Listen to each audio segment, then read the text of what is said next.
The Today in Manufacturing podcast offers a powerful and unique perspective on the biggest stories impacting U.S. manufacturers.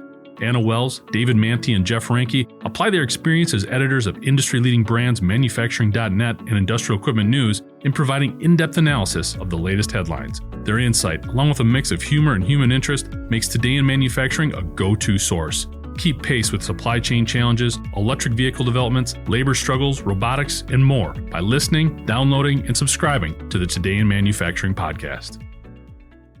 The Iowa Department of Agriculture and Land Stewardship announced that it received permission from a court to kill approximately 1.3 million broiler chickens previously owned by a Minnesota poultry processor. The department added that it concluded depopulation on October 25th. The decision comes after the chicken's previous owner, Pure Prairie Poultry, filed for bankruptcy at the end of September, attributing their position to pandemic-influenced supply chain issues and low chicken prices. Minnesota and Iowa station KIMT News 3 reported that the company owed debtors between $100 million and $500 million. According to a press release, Pure Prairie told the department that it could not purchase feed for the chickens at 13 contracted farms in Iowa. A few days later, the company ceased operations and laid off the workers at its processing plant in Charles City, Iowa.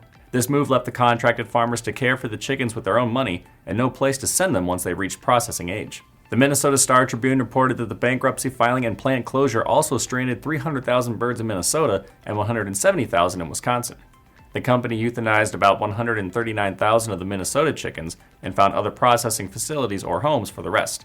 The Wisconsin chickens avoided euthanization and found new homes. On the same day of the plant closure, a court order granted the IDALS care, custody, and control of the Iowa chickens. The department pursued other markets and processors, secured an initial offer to purchase the 1.3 million birds, and even reached a tentative agreement. However, the buyer backed out, citing legal costs associated with potential litigation from lien claims from attorneys for other interested parties. Another route involved processing the broilers and donating them to Iowa residents facing food insecurity.